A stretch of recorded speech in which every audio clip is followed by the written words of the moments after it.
one of the abilities is, one of the first ones I ever read was probably like throw a tantrum for the aristocrats. We're like, okay, there's a scene, there's something going on, and you need to make a distraction. What can you do? I'm like, I'm going to use my ability, throw a tantrum. It's phenomenal.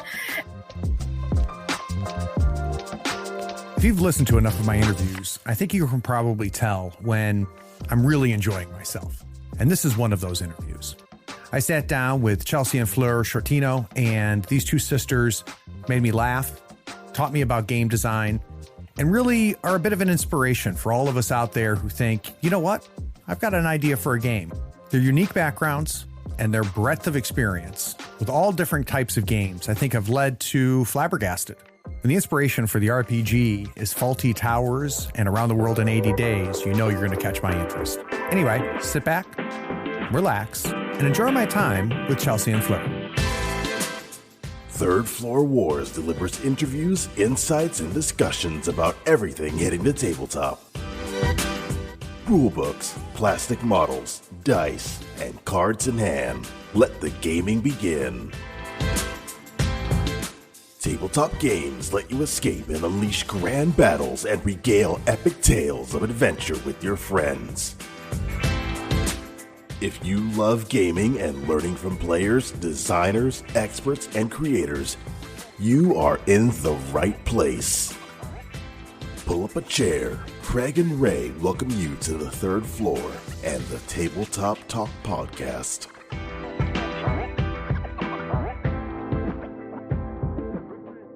Howdy friends, Craig here. Today we talk to designers Fleur and Chelsea Sciortino, the sisters bringing us the game Flabbergasted. Fleur is a freelance illustrator and designer. She's created and worked on books, board games, video games, film, and animation storyboards, along with some commercial work with agencies. Her work has been published in many international publications, and she has worked with clients like Penguin Random House and Scholastic. Fleur is also an avid gamer, sci-fi fan, and obsessed with tabletop RPGs. So Fleur, welcome to the third floor. Hello, thanks for having me. Good Lord, you and I have so much in common. We love a lot of the same things. It's super exciting. Who would have thought? I'm not nearly as accomplished as you are. I think the list would have been shorter if I said, this is what she's not done. But before we get into all of that, Fleur, unfortunately, you have to survive the classic question that every podcast you've been on asks. So that's your origin story, right? So there was a day that you knew nothing about tabletop gaming. You didn't know that you could roll dice, move pieces, or grab a sheet of paper and pretend to be another person. And then one day it was put in front of you for the first time. So can we go back there and you can let me and tell me, you know, what was that day when you first were exposed to the hobby? Mm-hmm. So as you mentioned, like I've been, I first started out playing video games the most, and I've been playing video games for since PlayStation 1, and me and my sister were sharing controllers, just taking turns playing games. So we've been very into video games, and I became more interested in role-playing, narrative-driven video games. So very much into Skyrim and Fallout and Mass Effect, Dragon Age, that kind of stuff. And in fact, I became very, very obsessed with Dragon Age. I fell in love with the whole world, and so I really dove into any possible extra material that comes with aside from the game. So started delving into books, into fan fiction, fan art, this kind of stuff. And then I was gifted by my sister and a few friends for my birthday one day the Dragon Age tabletop role-playing game by Green Ronin. And we're like, okay, I mean, I'm surprised I'm going to be playing role-playing games, because I used to say for the longest time, I may be a video game geek, but I'm not one of those I'm not that geek. I'm not a Dungeons and Dragons geek. We're not there yet. But I'm okay, fine, but only because it's Dragon Age, just gonna try this out. And my sister Chelsea was the game master for our first session. We had no idea how this was played at all. This was before Critical Role hit mainstream, and everyone knew what role playing was. She started opening the book. Okay, we're gonna do a role play. Let's start. And she starts reading off descriptions, saying, "Prepare a battle. Do not let them know that there is a secret thing." Okay. Don't let them know that to kill the goblin. if they're all 6 or higher, just read everything out. It's horrible. And yet, despite that, it was like we still pushed through, and then we actually like picked up and learned how to actually play, and yeah, like that was our first one. We played Dragon Age for about probably like 3 years. Wow. And then we shifted to Dungeons and Dragons, like everyone else does. Like eventually falls into Dungeons and Dragons. Yeah. And since then we've tested out like other systems, like small indie ones, other bigger ones like Cthulhu or stuff like that. We also have reached the peak beyond role playing, which we're into LARPing as well now. So we've reached that peak as well. If only if you knew that was your future, you'd be like, oh no. yeah. I did say at some point, like, okay, we may be like tabletop tabletop role playing, but at least we're not like one of those weirdos in the forest of elf-ears, but really isn't the hierarchy fascinating though? And it I had Jason Morningstar on the show, and he and I got into a long conversation about LARPing because he's very involved in that hobby and produces a lot of materials for it. And I told him, I said, like, it's a little too much for me. Like, I feel like I'm not, like it scares me a little bit. Like it doesn't, I respect it and I get it. Like, I understand why people love LARPing, but it's just like, it's just a little too much for me. And Jason's like, dude, you're wrong. He's like, you just gotta try it. Yeah. He's like, once you try it, you realize that you're wrong. And I think about it kind of like the way you said, Fleur, like you didn't know what tabletop gaming was. So tabletop gaming, role playing, like, ooh, no, that's a little too much. And then you try it, you're like, oh my God, this is fantastic. So I have a sneaking suspicion that I would absolutely love it. Now, whether I do it or not, it'll be a different thing, but it'll be absolutely fascinating. So going back though, Fleur, as you started to explore Dragon Age and started to play Dragon Age, do you have a sense of when it clicked for you? And not like mechanically, like you understood the game, but when you found yourself thinking about it afterwards and going, God, I really want to play again. And like, do you get a sense of when it got its hooks into you and you realized that like you really like role playing?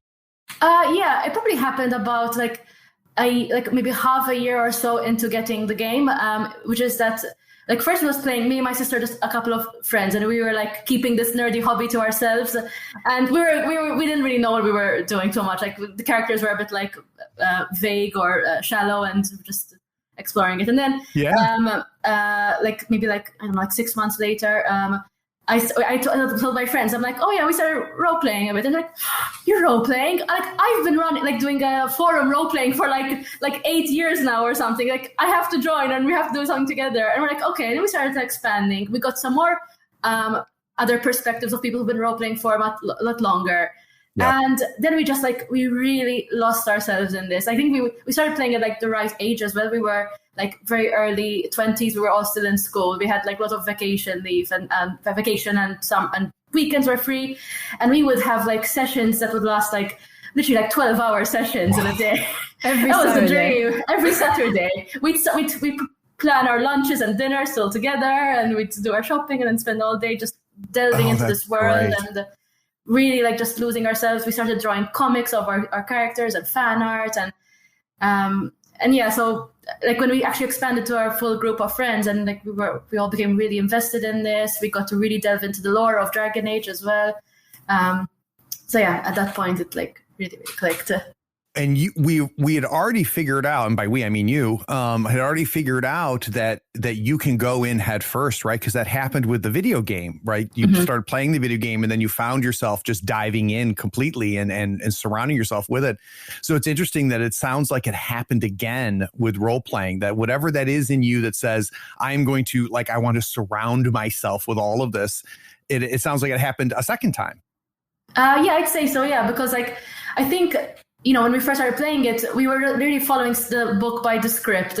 We didn't know we could really expand way further and really create the stories we really want to tell. Like we thought we were following it very formulaic. And then when we got this more outside perspective, we're like, oh my God, we can create really epic campaigns, and just it was really good. I miss those days of the... You were so innocent. Yeah. No, it's like we do a 4-hour campaign and we're so tired by the end. So you go from Dragon Age, and then you said you explored D&D, which, is still, fantasy, right? Still Wizards and Dragons and things like that. Do you have a sense of a game that made you really understand just how big this hobby was and how much it can go beyond swords and spells and things like that? Was there a game that really kind of blew your mind a little bit? From all the tabletop role-playing games, it probably still remained with Dungeons and Dragons, because we like it as as a system. It's not too different from the first system we started with, and then as we're just progressing with D&D, we started learning about home brewing. Yeah. And then we were like, okay, you know what? I really want to play, I did Dragon Age. I want to play Mass Effect now. And so we did our own homebrew versions using mix and matching D&D and Dragon Age. And then we started from there. I'm like, man, Star Wars. I really like Star Wars. And I started finding the Fantasy Flight Star Wars games. And but yeah, Dungeons and Dragons, I per se, was my jumping board to realize that there was way more that I could do. From all of the homebrews that we were reading, you can have a Wild West steampunk version of D&D, and you can, and then there was we really dove into Humblewood a lot, when that came out. We were really into that, just cute fun animal stuff. Mostly it was D&D, and then we did try some other things, I did some Cthulhu as well. And then now in more recent years, in the past 2 years, I've tried the Genesis. I quite liked it. It was really fun. And Tales from the Loop, where we started doing more. So good. I really enjoyed Tales from the Loop. We're moving away. So it took a while, but I've been playing for about 8 years. But eventually it clicked that I'm really, really into the social aspect of role playing. I'm more just narrative building or exploration. So in the past 2-3 years, that's what we've been seeking out, so for instance, Tales from the Loop was a perfect example of that. Mm-hmm. Yeah, and I think also what happens too, and I don't think people talk about it enough, is you get better at learning games, right? So for a long time, you get comfortable with D&D, right? Mm-hmm. You're familiar with the mechanics, so hacking it and turning it into a Wild West steampunk isn't that hard because you know how the mechanics work. And it can be tough to jump to another system because then you have to learn all new mechanics, all new rules. But I have found now it's much easier, for me at least, to pick up a new game because I think it's a skill. It's a skill to be able to look and figure out how to digest the information and also realize the first time we play it, we are going to get rules wrong, and that's okay. We'll fix it next time. So I think it's an acquired skill, and I think it happens as you're into the hobby more, which is obviously the phase that you're in now, which is absolutely fantastic. Yeah. All right. So let's talk to our next guest. Chelsea is an architect with a passion for all games, video games, board games, tabletop role-playing, and most recently, LARPs, which we already talked about. She turned her passion for storytelling and writing into the running of Wanderer's Tome. She has written 2 murder mystery games and now her first tabletop role-playing game, Flabbergasted. Chelsea, welcome to the third floor. Thanks for having us. So we got a little bit of your origin story because you were the first game master in this dynamic duo. But Thank you. How did you find tabletop gaming, though? Was that also the first game that you had come across, or were you already playing other tabletop role-playing games at the time? Well, yeah, since me and Fleur are sisters, we have the same everything, same story. We have the same friends. We go into everything at the same time. Now we're making games together. It's just can't get rid of. So very similar origin story. I'd say, I know Fleur was really obsessed with Dragon Age, which I was too. I didn't know much about tabletop role-playing games. I'm younger than Fleur, so maybe that was a part of it. I didn't know anything. All I know is that she wanted the game. Me and my friends bought her the game.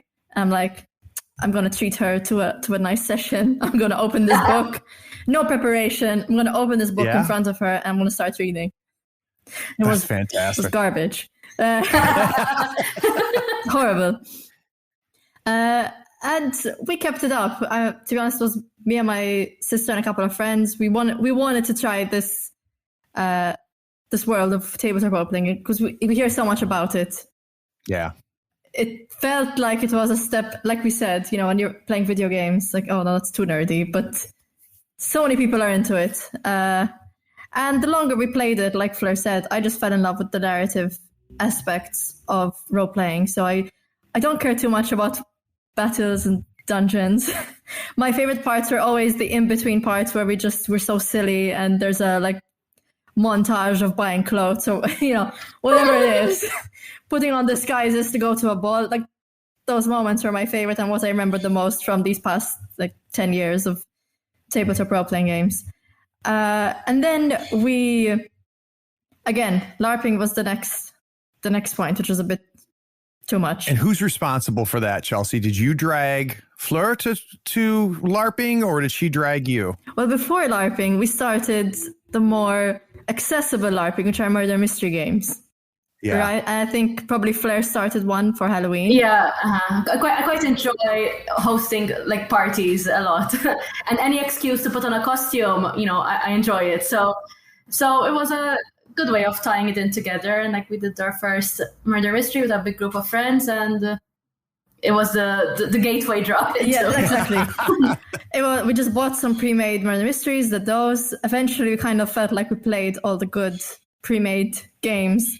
So we're like, let's just write our own for our friends, pick a theme that we all really, really love. Like we did one inspired by What We Do in the Shadows, because we're all obsessed with that show. Very nice. Yeah. And after that, I think it was Fleur's idea to go to an international LARP. She really loves Witcher. I love Witcher too. We decided to go to the Witcher international LARP, and it was just out of this world experience. Was it really? So incredible. Again, as a person who has this invisible force field between me and LARPing, like I want to hear about that. So Chelsea, you guys get there to this Witcher International LARP event, and like, what was the experience that made, or maybe let me phrase it a different way. When did you realize I was wrong and this is amazing? I already felt that way during Murder Mysteries, because even though it's a short LARP, there's something about pretending to be somebody else, being in costume, a different accent and everything. I love it so much. I love pretending to be someone else. And a LARP is just that, but 100 times more immersive, because you're doing, a whole weekend of, by the end of the weekend, I believe I am this person. I believed I was Witcher. I was a Witcher. Yeah. Witcher you were Witcher. You were Witcher. I was Witcher. I was Witcher Green by the end of that weekend. I believed it. I believed I passed my trial. It's so. I should say that the LARPs that we did do. So you can do LARPs that are like 8 hours in a forest with your friends nearby. But ones we did they're called like blockbuster LARPs. They have like a cast of like 50 NPCs, a special effects team, a makeup team backstage. We stayed in a proper like Polish castle for this. Wow. We had monster hunts at night. Yeah. It's extremely fully immersive. I was generally terrified during the trial. I knew I was going to be okay, but I was still petrified because they blindfold you to get you to the trial. And then anyway, I'm not going to spoil anything, just in case anyone wants to do the Witcher LARP. And after that, we went to College of Wizardry, which blew my mind even more. I loved College of Wizardry because it's a lot more open to, you can create whatever you want, whereas Witcher's maybe slightly more structured. Yeah. I would love it so much. We're going again next March, and hopefully every year. Oh, that's great. That's fantastic. Very, very cool. So the two of you have now immersed yourself at the hobby at that point, right? You guys are playing the role-playing games. You're loving D&D. You're exploring other things like Call of Cthulhu and stuff like that. And you both are very creative, right? We talk about in your bios, architecture, design, like it's part of your DNA to be creative, obviously, based on what you do outside of the hobby. But I was wondering, at what point did either of you or both of you start going just beyond hacking D&D, just beyond creating adventures for each other or creating murder mysteries for each other? Like, at what point do you say, I think we want to make a game?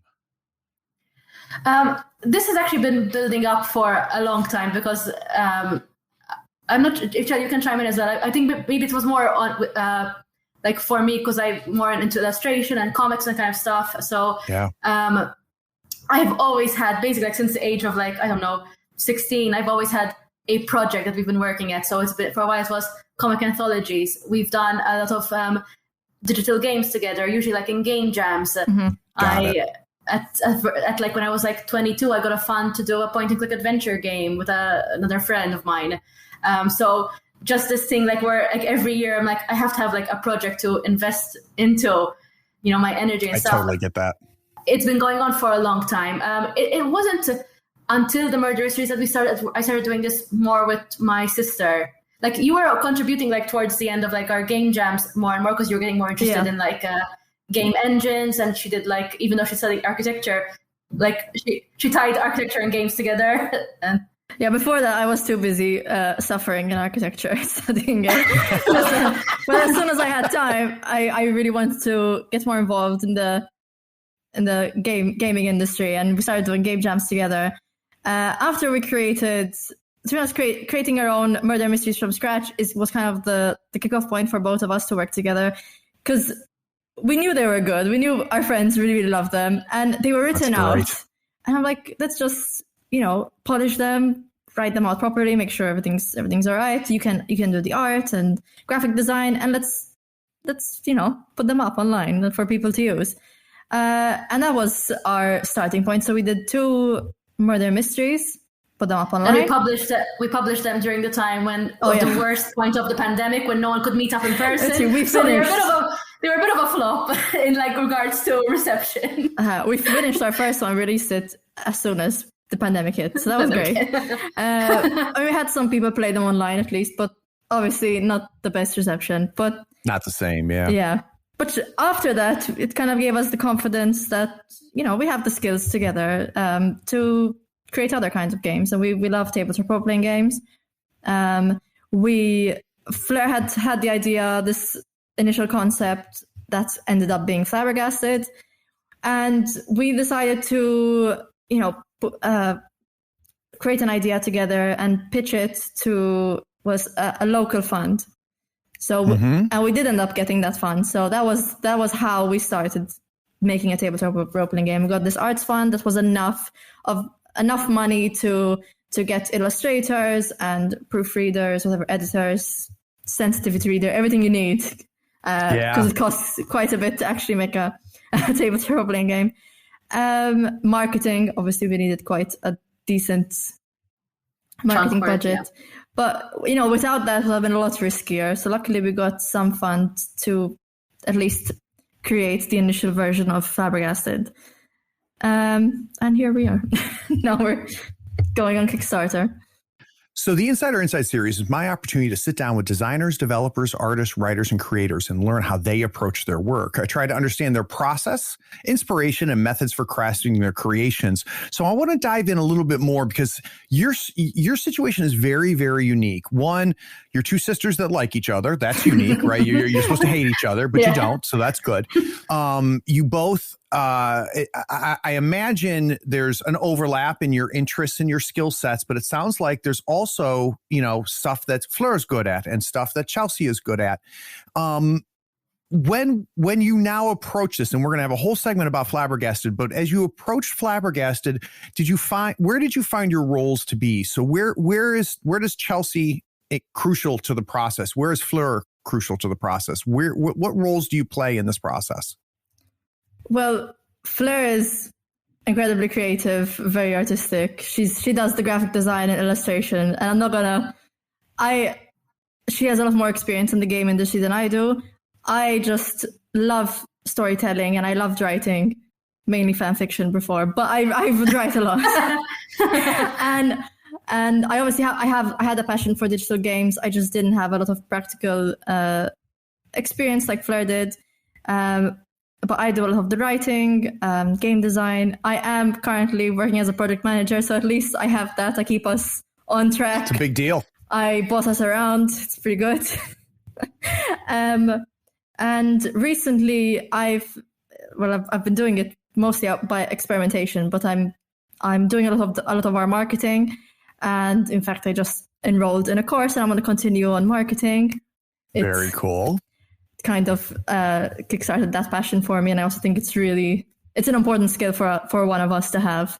So like that, we kind of cover all the bases of everything we need to have to make tabletop role-playing games. So I'd be interested for you, Chelsea, and we'll Fleur, I've got a similar question for you. What I have found when I talk to people that work as a team, right? So I've talked to partners. This is my first time talking to siblings, but what I found is we say, okay, Fleur is very good at the graphic design, the visuals, and things like that. But I also find that there's an interesting feedback loop, right? So you hand that off to Fleur. Fleur does what Fleur does well, but it comes back to you, Chelsea. Do you find that you offer a contribution in that process, right? So it's not all her. Where do you find that you can contribute to what Fleur does well? Does that make sense as part of the feedback? I mean, I think Fleur can agree. I'm pretty picky. whenever she shows me anything, it's not that I should be picky, but I am. I can't help it. Like I'm like, oh, move this here, do this, do that. I guess, and I guess because we are sisters, we say this a lot. It really works. I feel like if I had to work with anyone else, I would be a bit cautious about what I say. I know whatever I tell Fleur, she's not going to get offended. Like nothing offends us. She'll still be your sister. But sometimes I'll give her the PDF to go over and like double check it, and then she comes write back some comments. I'm like, all the comments are like, what the hell is this shit? What's this? Clean this up. Do you even know what you're doing? This is like 2 pixels. Fix this. But we honestly never fight. We just, I feel like I also can pitch any ideas to Fleur and not be embarrassed, because she just might say, she'll just fantastic. shut it down and say no, and I won't be offended. Yep. Or we work very well together, I'm not going to lie. It might not work for other people if maybe you're slightly more sensitive, but for us, it's just, sure, it works. Yeah. So for you, Fleur, same type of thing, right? So there's things that you're good at. When you think about Chelsea's contribution, where is Chelsea crucial to this for you? With regards to like the design stuff or the whole process? Just working together, whether it be on the murder mysteries, on Flabbergasted, just, I mean, you guys are a partnership. And like I said, each of you have your own things that you're great at. So where do you see Chelsea being a critical part of this partner? I think more than like having a clear separation of, okay, I do this set of things. Like, there's some things are a bit more clear. Like I know she's more on editing, I'm more on design. But I like the best thing that you could have, even in a joint partnership, is that if something needs to get done, you have someone that you can work together with, and like, and who's not going to draw a line and be like, no, I'm not going to like just bother answering those emails. I have to work on the design. It's working together to do like what needs to get done, and that's like what's so invaluable working with Chelsea. That there's going to be, if you're doing everything together from scratch, running every single section of publishing a game, there's going to be a lot of like boring things as well involved with this. We've read our book like over, oh my god, like 10 times or over. Like I'm so sick of some of the stuff I'm reading. But yeah, just that someone can get their head down, like not complain about what they're doing, and like, I don't know how to do this thing on Facebook, but I'm just going to do a tutorial and just do it. And then it becomes like her thing, like, for instance, I really hate like sending emails and this kind of stuff. I get very nervous doing you don't this love talking to people. And I am unfortunate talking to people as in either answering messages. Cold messaging, really, kind of thing. Like, rather than this. This is fine. this is good. We like people. We like you. So Fleur, I sympathize with you because I'm an introvert, right? And obviously you get me on an interview like this, like I'm having a blast right now. This is fun for me. I enjoy this. But if you're like, and you're not, Fleur, for me, it's exhausting, right? So after this interview, I'm going to be exhausted because it takes a tremendous amount of energy for me to do this. Whereas for some other people, for extroverts, this is where they gain their energy. So my wife is an extrovert, and like, this is how she recharges, is having conversations and talking. I recharge by myself on my computer, or by myself reading a book and things like that. Is that true for you, Fleur?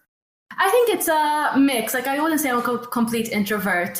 For instance, I used to do a lot of like comic conventions. I used to like display art and that kind of stuff. And I loved it. I was very energized doing it, like 2-3 days of talking to people, meeting everyone. But then after that, it's like, I don't want to talk to anyone for like the rest of the month. Yeah. So it's, I can do it for a bit longer, but yeah. That's very, very cool. So now, as somebody who has produced and put out art, Fleur, one of the things that I always find fascinating, and now you're about to put this game out on Kickstarter, is I call it creator armor, right? So the ability to put, because we put ourselves in our work, right? And the ability to put our work out there to be exposed and to be used and to be commented on. How is that for you? Is that something that you've gotten better at? Is it something that's very difficult still? Is it something that doesn't bother you? How do you handle the criticisms, the comments, and not just with the new stuff, but throughout your whole career? How do I handle it? Badly. It's my answer. It's very, very like true. You put so much, like, I feel if someone has a negative comment about what I'm putting out, it's like I take it so personally. And I could receive 1,000 good comments and one bad one. Yep. And that one bad one is going to like haunt me in my sleep. Yep. So do I have a good I can confirm Fleur's not the best for this answer. So there are some things where I have gotten better at. So like I'm a lot more confident now. Like when we're putting together Flabbergasted, right? I'm quite confident, at least like visually. I know it's good. And yeah, so I am like, even if someone says like it's not that good, or I think I've definitely developed more of an understanding, at least when it comes to art and design, that like, something can be good, but not to someone's taste. So I have gotten better at separating that, where someone can be like, oh, your art's cute and stuff, but it's, I'm not going to hang it on my wall or whatever. But I'm okay with that now. I've gotten better there. But now just like as an entire project, because this is our first time we're putting together like a design, like our whole, like what tone we're going to capture in our game, what subject matter, our writing style. This is stuff that's for us like untested.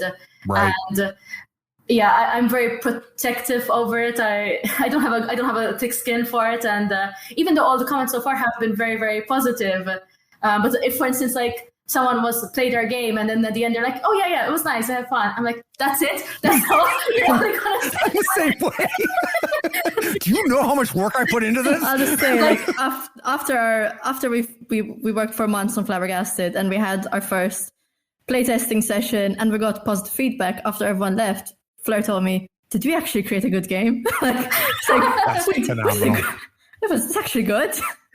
She's I'm very sensitive. Fleur doesn't realize she's very skilled and talented, but right. she's very sensitive when it comes to our game. I which have is an example understandable. of one where we were marketing our game and I used some keywords like for faulty, inspired by Faulty Towers. What does we write? Thieves and Woolster, and I write Around the World in 80 Days, and I wrote something like light-hearted comedies in these three titles. And then someone left a comment like, "Since when is Around the World in 80 Days a comedy?" And then it's pointless. It doesn't even mean anything. Yet I went through all of our descriptions and changed the wording because it affected me so much. I had to rewrite it to light-hearted adventures like Around the World in 80 Days and comedies like these. And it wasn't even a negative comment, but it just really... So Fleur, I'm very much like you, and like as you're talking, I'm feeling like visceral the feelings that you're talking about, because I completely get it. And the one bad comment to 1,000 great comments, I feel that in my heart and see that for exactly what it is. There was Robin D. Laws. I interviewed him and I said, I asked him a similar question. I said, how do you handle criticism?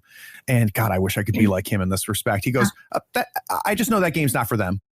I'm like, oh wow, that's amazing. I wish. I think even like if I had published 10 games at this point, like maybe by that point I'd start to feel a little bit better. Like, but it's not easy. Right, it's not easy. So, last question, then we'll break and talk about Flabbergasted because I'm fascinated by this, Fleur. You hinted at it. what have you done to get better at handling that feedback and taking that in and not letting it consume you? Because it can be a creative blocker in a lot of ways, because it could stop you in the creative process. But you hinted that you've gotten better at it. Can you talk to me about that? Like, what do you think you've done that's allowed you to free yourself a little bit from that? It's going to sound a little bit like what's the word for it? Like, not pessimistic, but maybe defeatist, which is that, like, being in the art community, so many artists like put their identity in being an artist, and they work to, like, if I'm not constantly drawing, if all this, and I'm not getting more followers, I'm not worthy as an artist. And I suffered a lot from that. Yeah, you get to the point where I injure my hand doing this kind of stuff, And I think it just took me like time and working professionally in the career to start to separate that nothing is, even if I stopped, like, I don't draw as often anymore because like it hurts my hand a bit sometimes. Yeah. But like, even if I haven't produced an artwork in like the last year or two, it's not going to stop me from being a creative, person. And my identity is not tied to that. There's just more to me than just living for this kind of like, or one particular like, creative field. Like, now I've expanded it. Like, I enjoy doing so many things. We enjoy like writing role-playing games. I like doing like crafts and stuff. And so I think I lost the point from the question. How was it again? So that in many ways you've answered it for me, because I think the concept of separating your identities, right? So we can put ourselves into our work, but that doesn't mean that our work defines who we are. And it sounds to me like, Fleur, you're starting to understand that there's a separation that's there. And I completely understand that. I mean, then there was also a bit of like, I've been doing this for a while, like, working like professionally, like now 12 years or so. And some things that, like, if I was a young green artist, like certain critiques would affect me more. But now professionally, I've had some successes, a couple of failures as well. But I know, like, I produce work that is good. Other like companies tell me it's good, individuals tell me it's good. So I've become less like precious over it, because I know you've had some successes under your belt. Yeah. And I think it's a huge step, I think, Fleur, to be able to say, it's okay, you don't like this. I know it's good. And I know that sounds silly for some people to hear, but that's a big deal. The ability to just say, it's not for you. And that kind of gets to that Robin Laws quote that I was saying. Yeah. And that's a huge step, I think. Chelsea, do you suffer from this at all? Or do you find yourself being sensitive in the same way Fleur and I are? Not as much as Fleur. I don't know why. Like, I have no right to be optimistic all the time. Right? Like, as we're approaching our launch date, I would say probably if you do suffer from, if you're very pessimistic and defeatist, it would definitely help to have more optimistic people around you. So if you're working, like Fleur, we work together, and all I can say is that Fleur this week, every day, has either called me to say, we're not going to do well, we're not going to reach our funding goal. I feel sick. Every day she wakes up feeling sick, and I'm there like, no, we're going to do it. We're going to, you'll see, the first day is going to be great, blah, blah. So it helps to have optimistic people around you. I agree. And obviously, I'm not immune to this. I've had times where I feel like I've made something that isn't the best, or people don't receive it well. But again, I have other people around me who will tell me, no, you did a good job.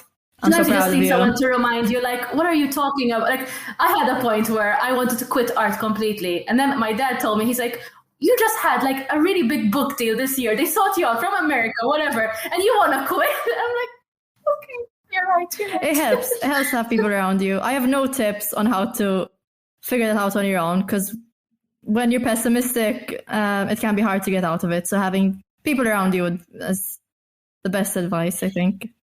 And I think that the other thing I'll throw out there, especially for the listeners, because I there's people that are listening right now to us, and they understand exactly what we're talking about, but there's other people that are listening that this isn't part of their experience, right? And it's not a matter that they don't get it; they just haven't lived it. So it doesn't necessarily resonate. The one thing that I have been doing, and I really have been trying to encourage other people to do, is we tend to voice when we disagree. We tend to voice when we don't like something. And one thing I've been trying to do is every time I come across something I like, I've pushing myself to tell that person, like, I enjoyed this. And it sounds dumb, but we don't do that, right? We tend to be inspired to voice our disagreements and inspired to say, I don't like this. And having been on the receiving end of someone going, I really enjoyed this, and how powerful that is, and how much like that's like, oh God, that makes me so happy. I realized that I wasn't doing it enough. Right. So that's my soapbox to you listeners is when you come across something you like, share it with other people and track down the people responsible for it and shoot them 2 sentences, because it will encourage them to make more stuff for you that you like. So that is the message for our first segment. So let's take a quick break. When we get back from this break, I am dying to talk about this game. When Fleur and Chelsea reached out to me for the first time and said, hey, Craig, would love to talk to you about this game. And I'm like, well, what's the game? And the pitch on it, I was like, yeah, let's do this. This sounds phenomenal. So let's take a quick break. We'll talk about Flabbergasted.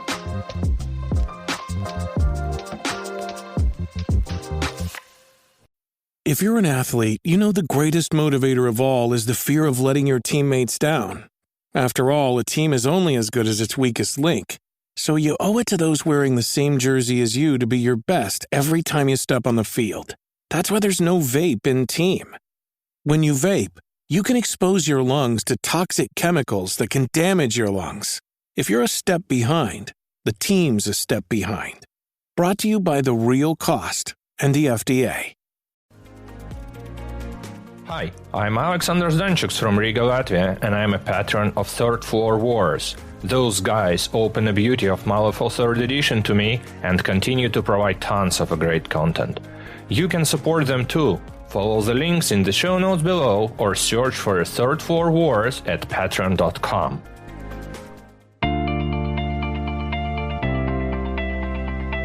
Right now is the part of many podcasts where someone comes on, interrupts the show, and explains that you should consider paying for the content you're already getting for free. They'll go on and explain that by giving $1 or more a month, you not only support the show, but you allow the show to grow and improve. Here on the Third Floor, we commit to not interrupting your episode of Tabletop Talk with such a plea. We pledge not to run a spot asking you to go to patreon.com and give $1 or more a month. Even if there's a link in this show's description, and there is, we won't ask you to click it and become a patron. We won't spend time yammering about the benefits like early access to episodes, getting those episodes without ad breaks, or even getting a chance to play in one of Craig's RPG sessions. Anyway, enjoy this episode. We needed to clarify that we wouldn't do this type of solicitation.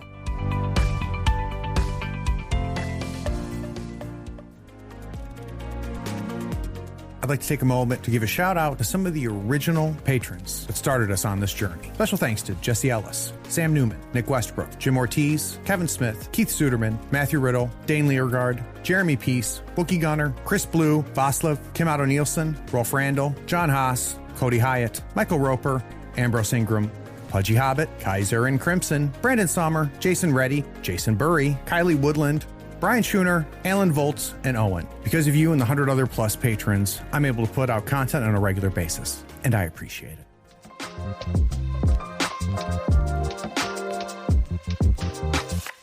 So like I mentioned before the break, this pitch sucked me in immediately. So I'm gonna share it with you so that we can talk about how this thing happened. So Flabbergasted, it's a rules light and narrative driven tabletop RPG set in the roaring 20s.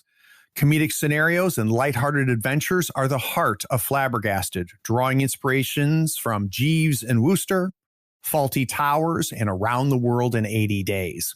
So the Around the World in 80 Days, I'm like, okay, I've kind of seen stuff like that before. But the Jeeves and Wooster and then the Faulty Towers, I was like, I got to understand this game. So let's start with you, Fleur. When you now are kind of on the downhill of creating Flabbergasted, right? I mean, I've seen the PDF. It's amazing. It's gorgeous. The copy is phenomenal. It really captures it. But I want to go way, way back. Like at some point, the concept did not exist anywhere, and then there was a little seed. One of you said something that started this being planted out. So do you remember that, Fleur? Where do you trace back the very beginnings of Flabbergasted? So it all started when Netflix launched Bridgerton. It was in the midst of the pandemic. We were all just staying indoors, binging all these shows. And I was looking forward to Bridgerton coming out. Yeah. We've been fans of period dramas for quite a while. I love it, from the costuming, the eras, just the romantic aspect to it. So yeah, I was very excited for that show. And watching through that show again, it inspired me to delve into it. I'm like, what am I going to watch next? What am I going to read next? So I just went on a deep dive, going through I'm going to watch Downton Abbey again, and just somehow through this, we came across the books of PG Wodehouse, the Jeeves and Wooster's series. What did I call it? Wodehouse? Wodehouse, yeah. Wodehouse, yeah. I had the Jeeves and Wooster series, and I loved it. I think the books are, they're not perfect, they were done of their time, but there's just so much to still enjoy in it. Just the character dynamics, the language is so funny in it. I thought it was really clever. And yeah, I just really enjoyed those books. And then that kind of led me on to a series of looking up more content that's inspired by this. I'm is there a more modern take on this? Or I watched some of the TV show as well with Stephen Fry and his name? Hugh Laurie. Hugh Laurie. Yeah. Then I came across this choice-based mobile game that's really inspired by this setting. Interesting. It's a company called Choice of Games. They do these choice-based adventure games on your phone, just all text. And there's one that's very much inspired by this. And at that moment, I'm because they had a couple of stats in it as well. I'm I can build up a game using this kind of thing, period drama, comedy kind of stuff. So after that, I started tossing the idea around with Chelsea. Just telling her how about 1920s comedy, but there was still a lot of elements missing. I knew at that point it's really funny to have the aristocrat, the bumbling aristocrat, and then your Jeeves, very competent. I really want to play a Jeeves type character, so I wanted to make something like that. And then, strange enough, the thing that tied this all in together for me was, again, Netflix watching a late night evening, randomly put on the Around the World in 80 Days starring Jackie Chan. Not a particularly great movie. I'm watching it and cringing. But the start of that movie, you have the actual start of the story is the guy Phineas Fogg. He's part of a club, the Reform Club, and his other club members to give him a challenge to go around the world in 80 days. And at that moment, it all clicked for me, and probably why I kept watching the film, because I'm I need to get some reason. Where we're okay, I know it now. They all join a club. Other clubs are giving them challenges. You have to do ridiculous things. And that's kind of the word everything started to take shape. All those elements. I had Jeeves and Wooster. I had this club idea. So yeah, that's where it started. That makes a ton of sense to me. So Chelsea, Fleur is being Fleur, right? So she finds something, she dives into it, and she surrounds herself with it. And when she first presented this to you, do you remember that and what your first reaction was? I loved it. Well, like Fleur said, especially when it comes to dramas, me and Fleur just watch period dramas together, or any kind of drama shows. We save it, so we make sure we watch it together. So it's no surprise that our first game is going to be set in a particular period, and I'm sure we'll keep making similar dramatic games.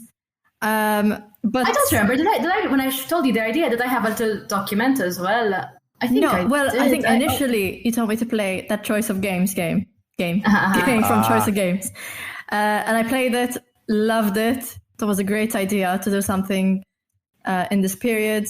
I knew that PG Wodehouse was going to be a big influence. I don't remember Fleur. I just went to the library and I got every book, every batch of copy by Wodehouse, and just read, because surprisingly I hadn't read too many Wodehouse books, so just did a deep dive into Wodehouse.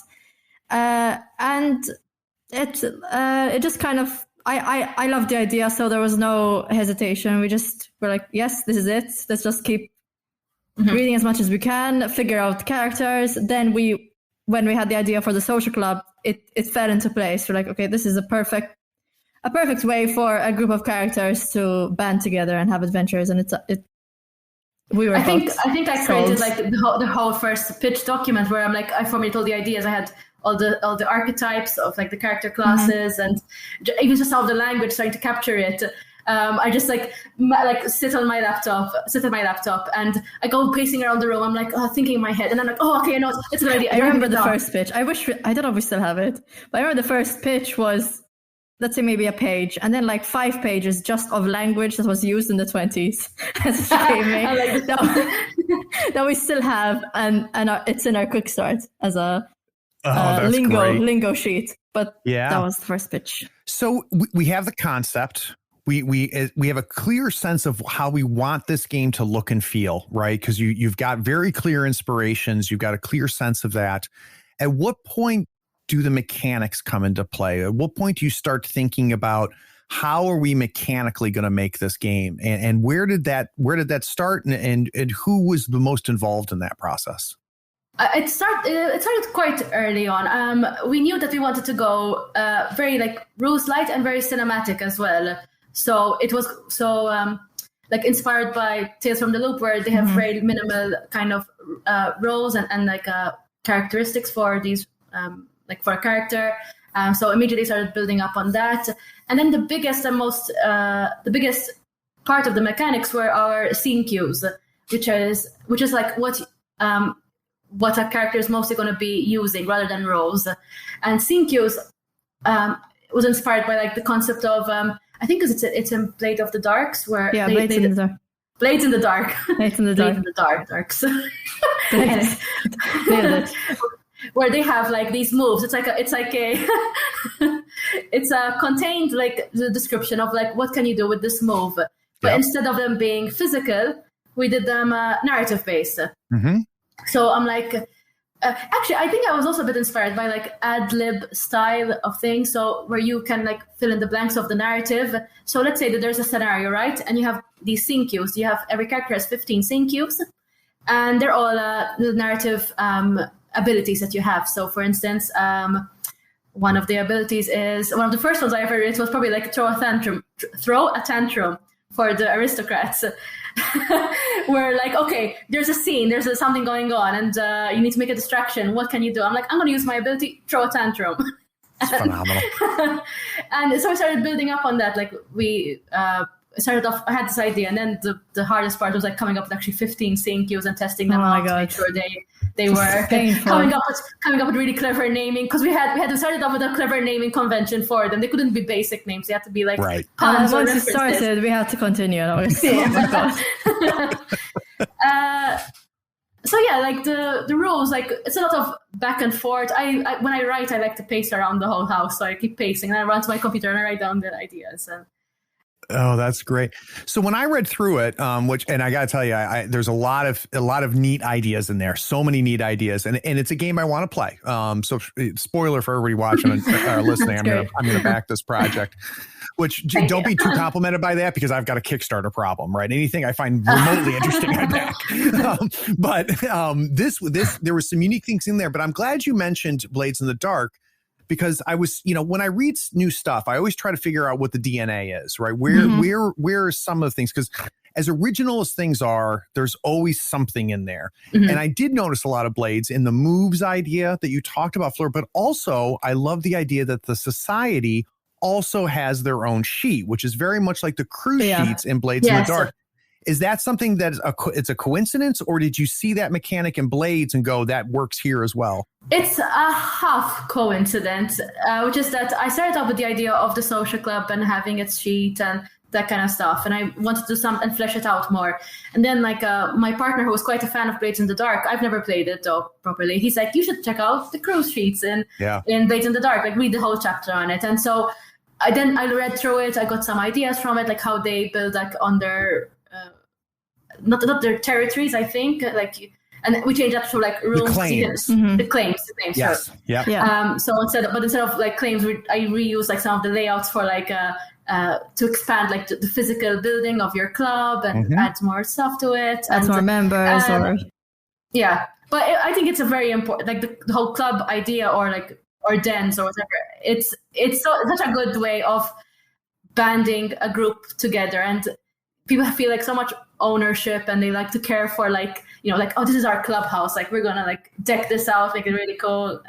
But it was the social club aspect was a coincidence if there is an overlap. Even though later on someone mentioned that we should check out Blades in the Dark for this system. It was a coincidence. I just remember for our earliest playtest, I don't remember Fleur, but one of the playtesters really wanted to expand on social clubs. But I think he's very into video games, and he's into the part of video games where you decorate your club and expand. And he was basically creating a full-blown RPG video game. But it gave us the idea, because even myself, when I'm playing video games, I do love the aspect of creating your own, whatever it is, home base, and making it better, improving it. That might affect the number of villagers or whatever in your game. And that's where the initial idea came from. Even that video game aspect where like you collect trophies throughout a game and you can display them. We added that to the club where you have a room to display your trophies. A lot of people love that aspect in video games, and I feel like this was kind of a translation of that in our tabletop role-playing game. Yeah, and so here's a question for you, because this is the other thing I thought of as I read this. And this is all great, by the way, because these are things that I love. Have either of you explored Vaesen from Free League yet? Vaesen, no, I haven't. All right, so you've got homework.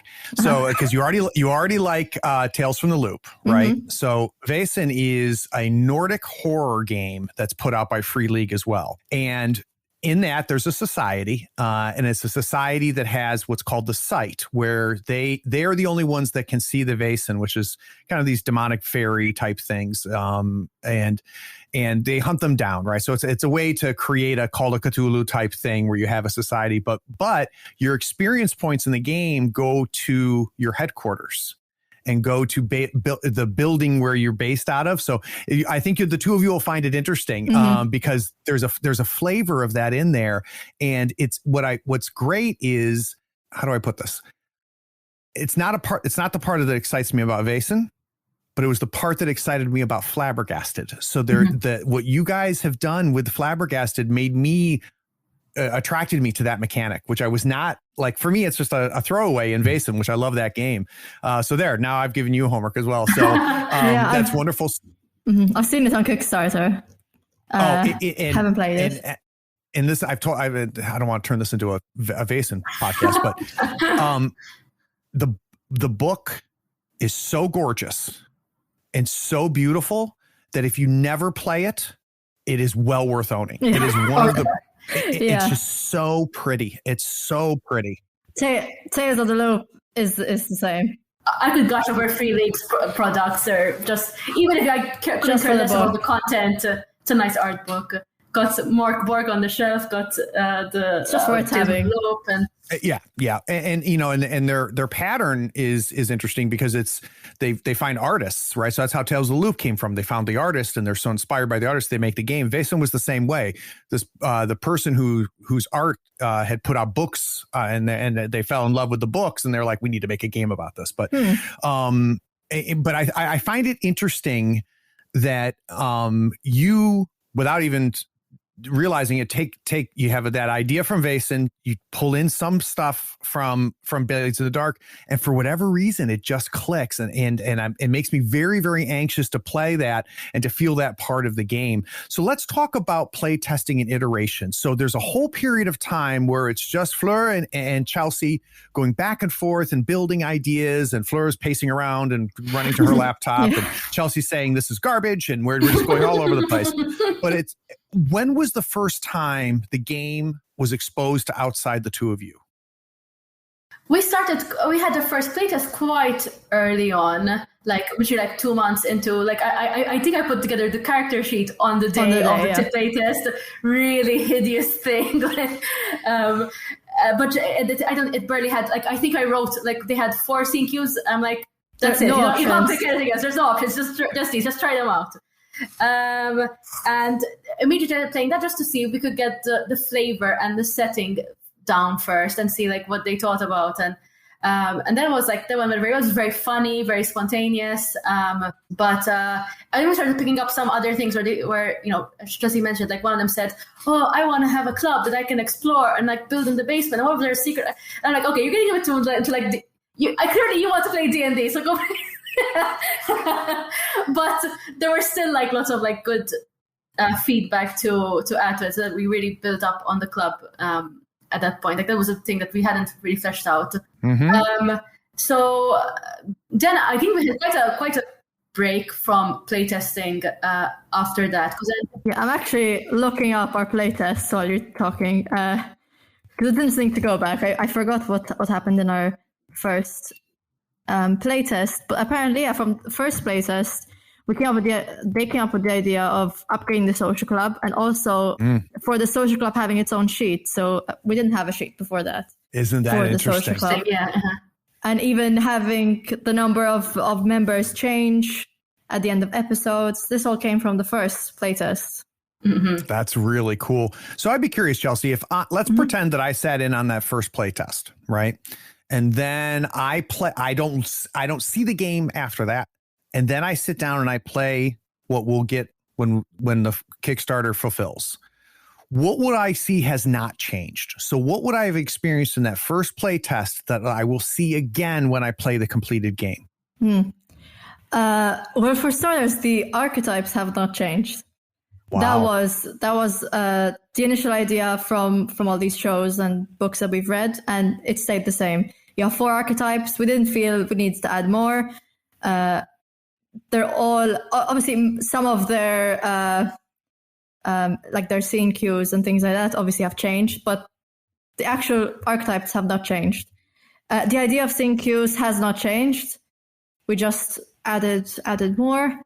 Trying to think. Can you think of anything else, Fleur, that hasn't changed? So I believe the attributes have stayed, the characteristics as well. So there is a secondary mechanic to scene cues where you can roll dice. So if something is like beyond what's written in the scene cue, and you really want to like push your luck towards a character, it's very foreign to your archetype. You can still use dice, and sure, maybe like the numbers change. Like, do you start off with 3? Do you start with 5? Do you start? Those things have changed. Out. But those have all stayed the same, and even the names have stayed the same as well. The bravado and persuasion. Was it wit and sharp? Creativity and passion. Oh, that's great. I know. We're blanking. So you're going to get the opposite question, Fleur. Same scenario, right? I sat in on your first play test, and then I don't see or hear the game, and then I play the final game. What am I going to go, holy crap, like everything's changed? What do you think is the big change I would have seen from that first play test to the final product? The character sheet doesn't look like it was made in MS Paint. It looks professional. It looks like this is actually what you did for a living. The lines match up now. They're not like just no typos. Hopefully not. I don't know. That's really funny. I actually think like from a character, like the characters haven't really changed that much. Like I said, like values change, and we've added more details to it because we want to give people more customization options. So like, you know, there's a place for your backstories. We've added things like mementos. So we don't really have there's no inventory in this, but people still like to collect things or say this is important to my character, so we have mementos instead. And then the biggest thing is the club setting. It's you know, from nothing. Like, apparently, I didn't even know that. Another thing, apart from social club. All of your actions and the adventures you're going to have, everything is going to affect your social standing. And that's also something that we created after our first playtest. Because that will only really come into play as well if you play for longer than a one shot. And in the future, you know, depending on your social standing in the full game, you'll be invited to secret societies, which is another fun mechanic that we added later. So yeah, it's changed. Overall, it changed quite a bit. But there are a few key... mainly, I'm surprised that the archetypes have never changed. All right, so I'm going to ask Chelsea this because she's my marketing guru as part of this dynamic duo. You're taking a class on it, Chelsea. Marketing guru. That's what I am. I need you to help me finish this sentence. If I'm talking to a friend of mine and I say, you need to check out Flabbergasted because if you like these games, you're going to love Flabbergasted. So what are some other games that are out there that if someone likes those games, they might really like Flabbergasted? Can you think of other games that would share the same fandom? Honestly, the first thing I can think of is Good Society. Yeah. For sure. Tales from the Loop probably as well, just not necessarily the genre, but the fact that it's rules light. Just other rules light indie games, but I would say Good Society is the number one, I think, overlap. That's great. I think I've been told people who like Blades, they said, like, if I wanted to play Blades with my friends, but they don't feel like learning a heavy rule set, I will make them play this instead. A lot of people have liked Flabbergasted just as a rule set, not necessarily like even to just do something else instead of 1920s.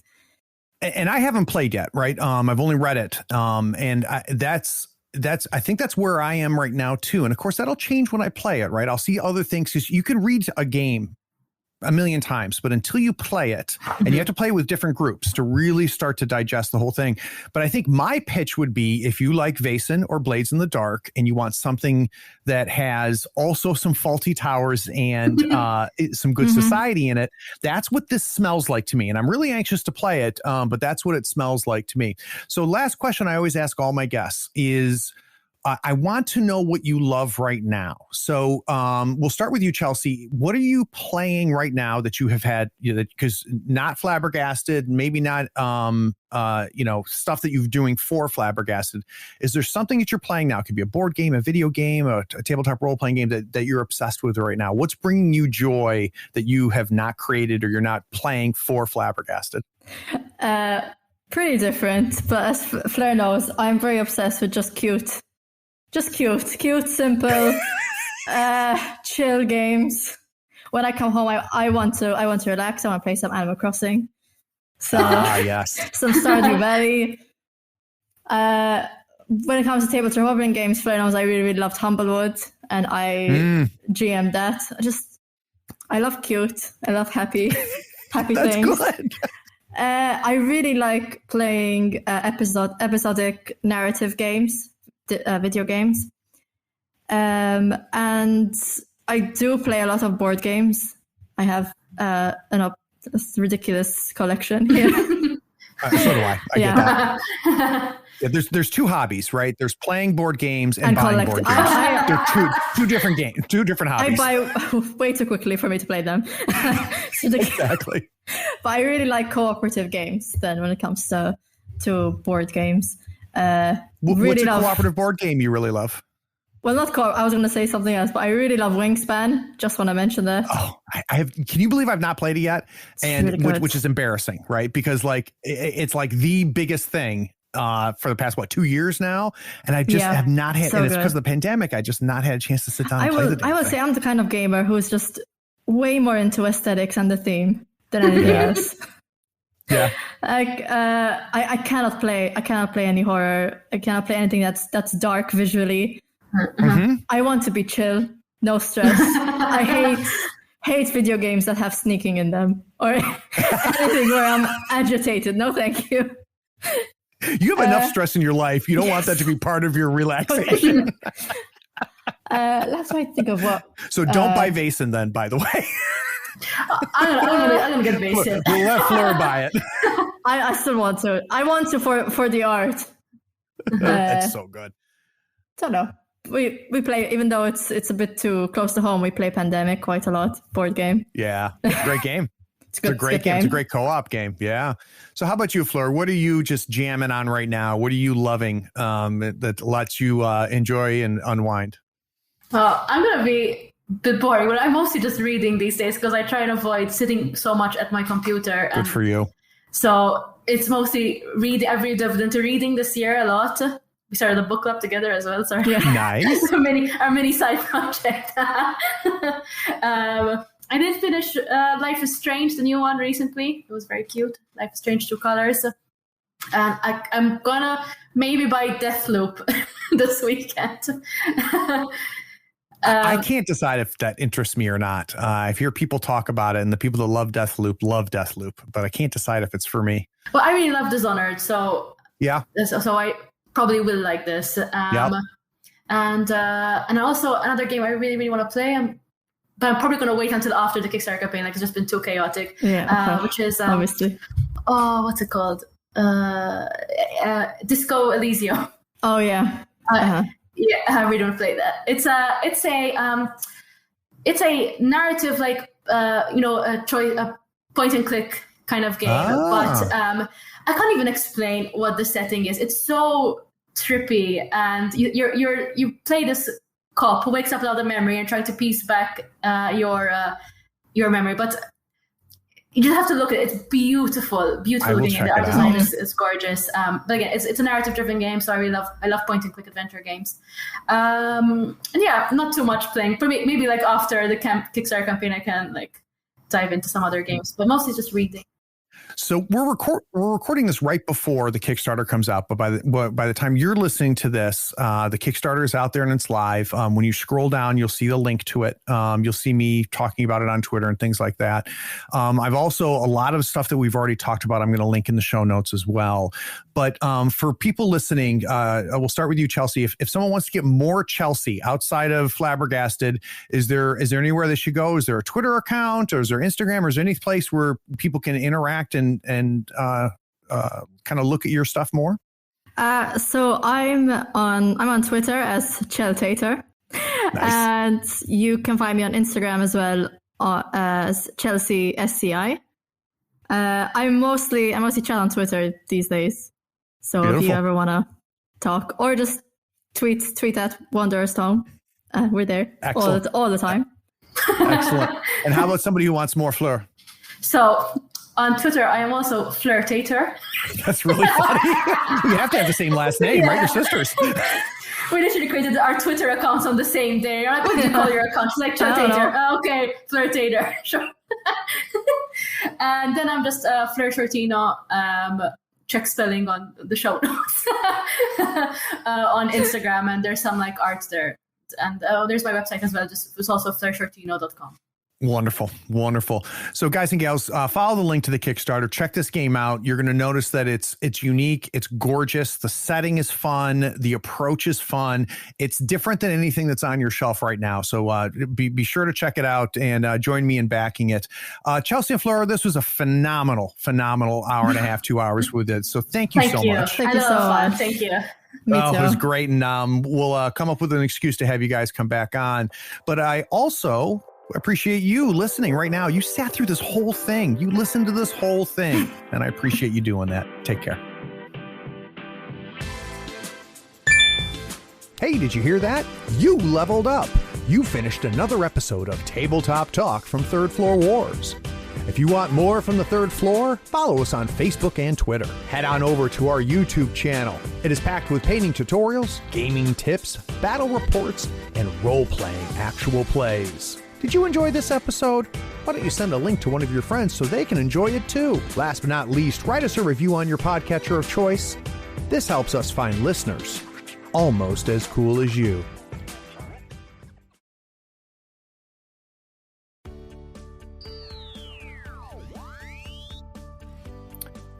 Well, that was a great first segment. Exactly what I love doing. That was fantastic. Good, glad to hear.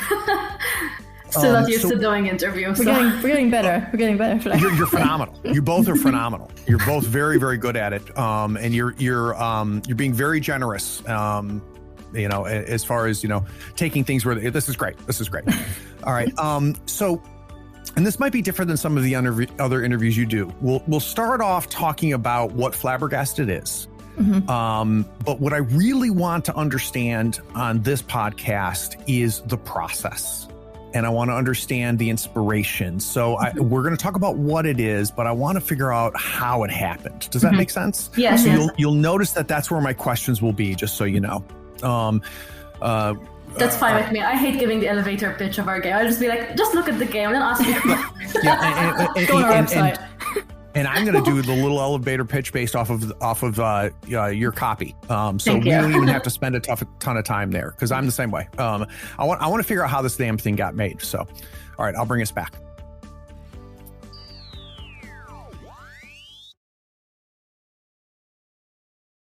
Hey, are you still here? Look, the podcast is over, and you sat through all of the breaks and bloopers. Well, I mean, if you're here, you might as well run over to patreon.com and become a supporter. Don't forget to rate and review this podcast too while you're at it, on whatever platform you're listening to. I do appreciate you sticking around. Take care.